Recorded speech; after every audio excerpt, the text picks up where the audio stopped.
In a ruling Friday in the Sarah Stern murder case, an appellate court upheld the conviction and life prison sentence of Liam McAtasney, the Neptune City man who unwittingly admitted on a secretly taped video that he strangled his childhood friend and threw her body off a bridge in a robbery that netted $10,000. In perhaps the most highly publicized murder case in Monmouth County in recent times, a three-judge panel with the Appellate Division of Superior Court rejected McAtasney's arguments for a new trial, among them that the jury should have been precluded from watching his chilling videotaped confession. Judges Heidi Willis Currier, Jessica R. Mayer, and Avis Bishop Thompson, in a 63-page opinion, let stand McAtasney's 2019 convictions for murder, felony murder, robbery, conspiracy to commit robbery, desecration of human remains, tampering with evidence, and hindering apprehension. The convictions, secured by Assistant Monmouth County prosecutors Christopher Decker and Megan Doyle, resulted from a jury trial that spotlighted a startling plot by Stern's former high school classmates to kill her for her money, dispose of her body, and stage her car on the Route 35 bridge between Belmar and Neptune to make it look like she committed suicide. Of course, I'm kind of elated that it's over, after waiting 3 years, said Michael Stern, the victim's father, upon learning of the appellate court ruling. It's been hanging over me. It's always been there in the back of my mind for the past 3 years. Flowers surround Sarah Stern's photo at the memorial on the Route 35 southbound bridge over the Shark River that was decorated to mark her 22nd birthday Sunday, March 24, 2019. Liam McAtasney and Preston Taylor will face sentencing in May for her murder and throwing her off the bridge into the river at this spot. He should have gotten the death penalty, as far as I'm concerned, Michael Stern said of his daughter's killer. He took my daughter for no reason. His rationale and reasons were evil. Sarah Stern murder, everything you need to know. Stern's body never surfaced. McAtasney, now 25, is serving life in prison without the possibility of release on parole, the most severe punishment in New Jersey since the state abolished the death penalty in 2007. His former roommate and accomplice, Preston Taylor, also 25, is serving an 18-year prison term after admitting he took part in the conspiracy to rob Stern, his date for the Neptune High School junior prom, and helped to throw her body off the bridge. Stern, a budding artist from Neptune City, vanished on December 2, 2016, setting off massive marine and land searches that day and in the weeks and months to come, after her car was found unoccupied early that morning, atop the Route 35 bridge between Belmar and Neptune.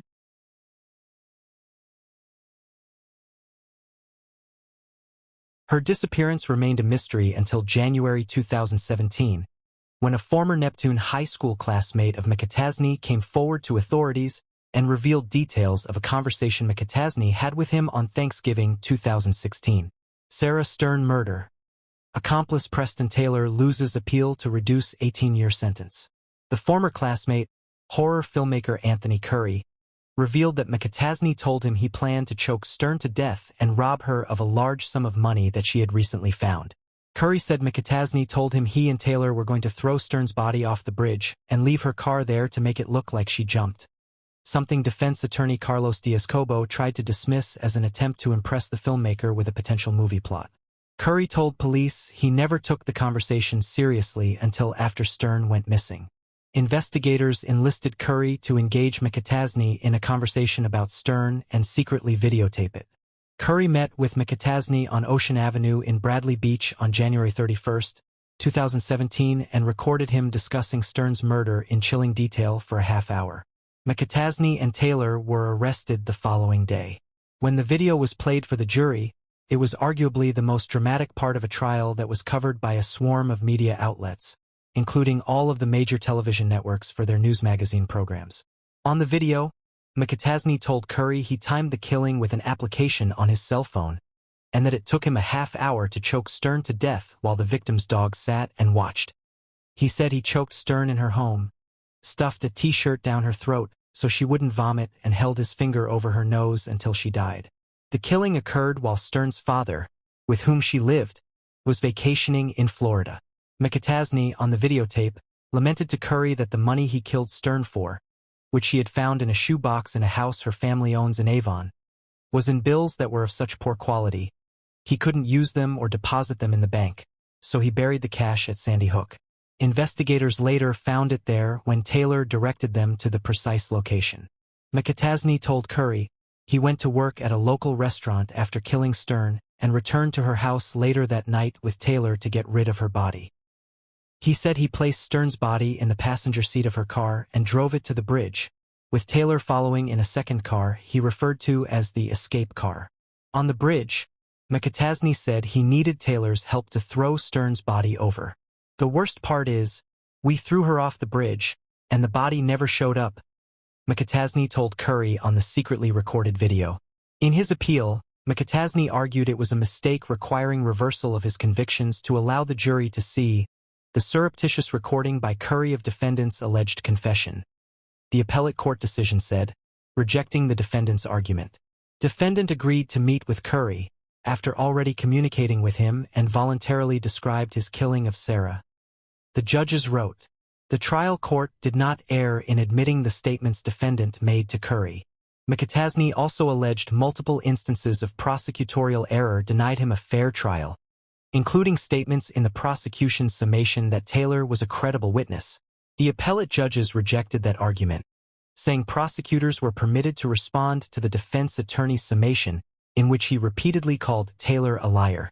Taylor took the stand against his former roommate under terms of a plea agreement with the state.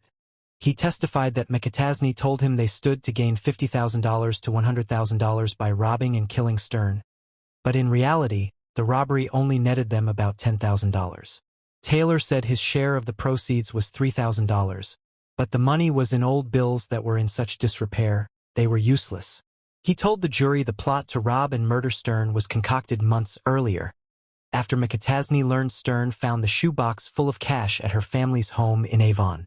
Taylor, who pleaded guilty to robbery, conspiracy to commit robbery, desecrating Stern's remains, conspiring to desecrate her remains, and hindering his and McAtasney's apprehension, appealed his prison sentence, but an appellate panel last year upheld it. In addition to the life term he imposed on McAtasney for the murder, Superior Court Judge Richard W. English, who presided over the trial, sentenced the killer to a consecutive 10-year prison term for disposing of Stern's body. McAtasney has been serving his sentence at New Jersey State Prison in Trenton. Taylor is at the Mid-State Correctional Facility in Wrightstown. McAtasney's prosecution was only the second time in Monmouth County's history that a murder prosecution went forward in the absence of a body. The first was in 1975, when suspected serial killer Robert Zirinsky, now deceased, was convicted of the murder of 17-year-old Rosemary Calandriello of Atlantic Highlands. In denying the appeal, the judges wrote multiple times, "We discern no error." His attorney had questioned the use of a recording as well as what it considered inflammatory comments made by the prosecution during the trial. About a week after McAtasney was sentenced to life, the judge sentenced Taylor to 18 years, with a 15-year mandatory minimum before being eligible for parole. Taylor, also 25, remains incarcerated at Mid-State Correctional Facility at Fort Dix. He is eligible for parole on May 20, 2032. According to State Department of Corrections records. A jury on Tuesday found a northern New Jersey man guilty of strangling his childhood friend and throwing her body from a bridge in an effort to steal her inheritance money, CBS New York reported.